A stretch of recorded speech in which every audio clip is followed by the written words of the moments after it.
Hello to all my fellow wrestling fans and non-fans alike. Thank you for tuning in to Wrestling Parking Lot, joining moi once again, where I'm going to be talking about something that I wanted to talk about yesterday. I wanted to talk about the CM Punk Mickey Gall fight from UFC 203 on Saturday, but unfortunately yesterday time was not on my side. Now, but I'll get to it briefly. CM Punk losing. As everybody knows, CM Punk lost his fight, his debut fight in UFC, to Mickey Gall, and the internet has been in a frenzy over it. CM Punk going in for just charging at Mickey Gall at the beginning of the fight. Gall taking him down, holding him down, and eventually just getting a rear naked choke on him, and that is what submitted Punk in 2 minutes and 45 seconds, I believe. Now, with that loss, I mean, came a lot of people people upset, people proud of Punk, people, just clowning Punk. I mean, whatever it is, I can't clown the guy. I mean, he went out there and he said he was gonna do what he wanted to do, and that was basically fight in the octagon. Now, did he fight? I mean, it really wasn't a fight, but at least he went out and he tried it. And his speech after is, just basically getting back up when you get knocked down. There was a guy by the name of, you may know him as Dana White, the guy who's in charge of the whole thing, the guy who basically gave Punk his chance to get in the octagon at UFC. And it was a post-fight interview they did with him, and he said that he doesn't feel that CM Punk's next fight should be in UFC. And nothing against Punk saying that he likes him, he just feels that it shouldn't be in the UFC.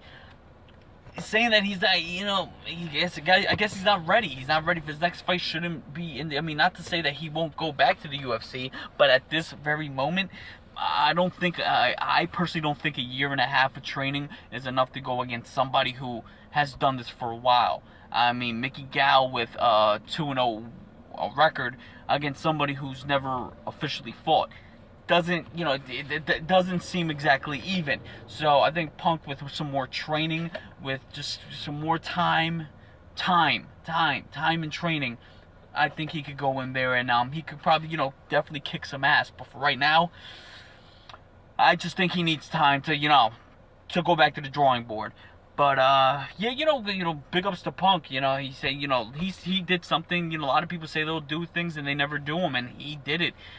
Being an amateur, I mean, Punk never claimed that he was a guy who he was gonna go in there, and he always said it in an interview, I believe it was a radio interview. They asked him, he said, "Hey, what do you want to be known as? Do we call you CM Punk, Phil Brooks?" He said, and he joked around and said, "I don't just call me amateur," because he knows that he's going into this brand new. Well, he knew he went into this brand new. We'll see what's up for Punk. Now, speaking of CM Punk and Saturday's fight, I'm not that good at transitional material, but you know what? I'm going to give it a try. There's a lot of, rumors this morning about WWE Backlash, which is SmackDown Live's first official pay-per-view, that did they kind of like dig at CM Punk? Did they do like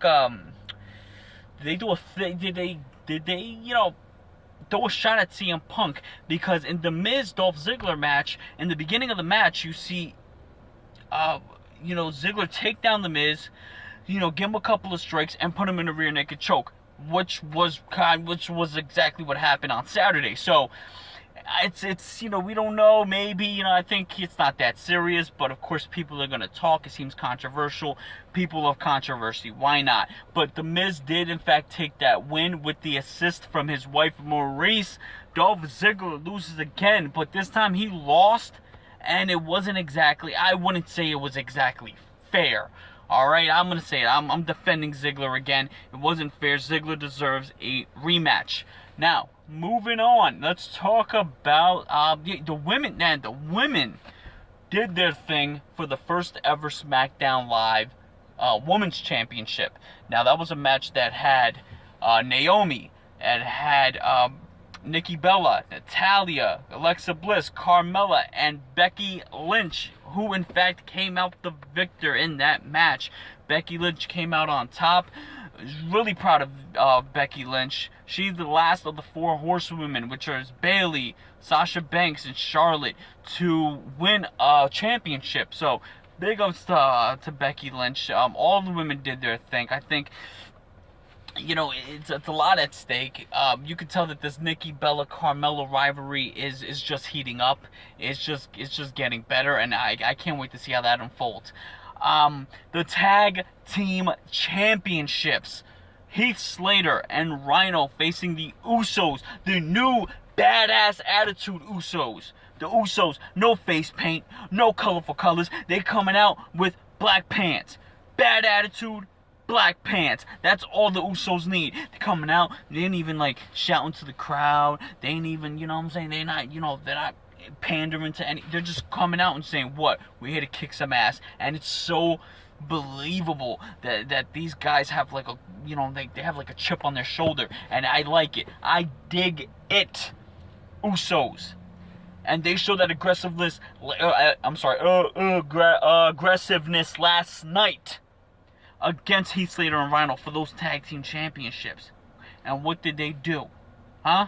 What did they do? They put a beat into them, man. They really wore out Heath Slater, man. Heath Slater really took a hell of a whooping, but wasn't enough to hold him down because Rhino comes in with the gore, and Heath Slater and Rhino are the new official SmackDown Tag Team Champions, baby! I couldn't be more happy. I believe Rhino and Heath Slater have chemistry. Sounds crazy, but yes, I believe those two definitely have chemistry, and I can't wait to see what they do. I can't wait to see what American Alpha does to the Usos, who cost them that opportunity.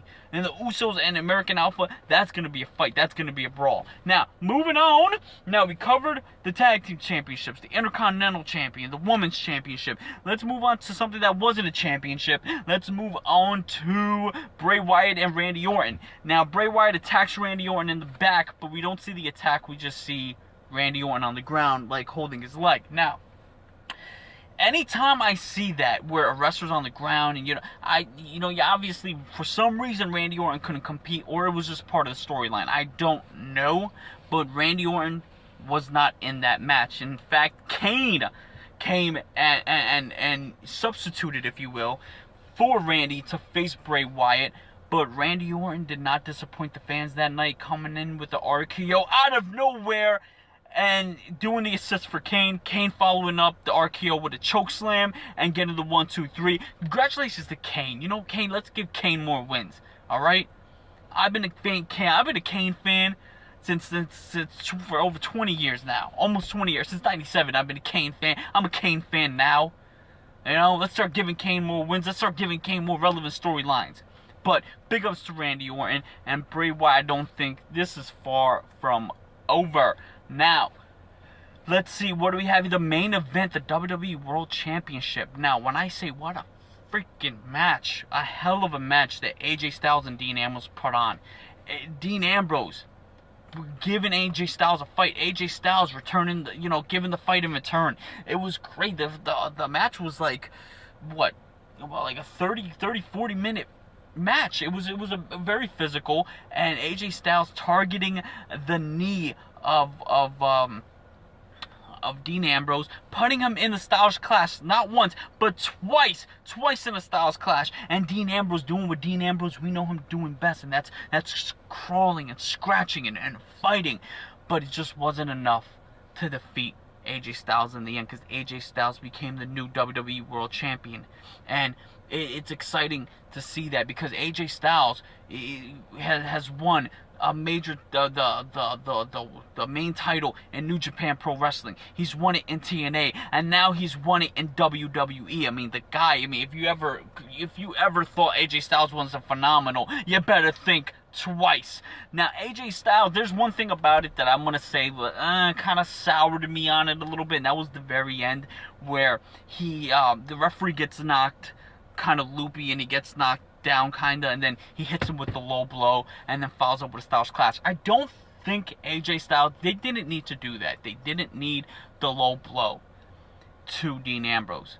I think the whole referee getting knocked, I think it should have been just a straight up clean match. I get it that AJ Styles is a a heel and you kind of have to protect the heel character in AJ Styles. I understand that, but I think you could have done without the low blow. I think, I don't want to say tainted, because I believe they used the word tainted last night, but they kind of make it a little weird. I mean, they could have kept his, they could have protected the heel persona just by having him continuously target the knee, the leg of Dean Ambrose, and basically Dean Ambrose's knee or leg just finally gives out, and then that gives AJ Styles, room to do the Styles Clash. But the whole referee flopping and doing, I don't think that was all necessary. But at the end, I don't discredit that from the match. I don't discredit that from the title win. It was simply phenomenal. So, let me know what you guys think about Backlash. How did you enjoy it? Tell me about the CM Punk fight. What do you think about the CM Punk fight from Saturday? Let me know what you guys think. Let's keep the conversation going. Let's keep the conversation strong. You ready for Raw tonight? Are you ready to see the backlash of Backlash for SmackDown on Tuesday? See what I did there? Anyway, alright guys, we'll talk later.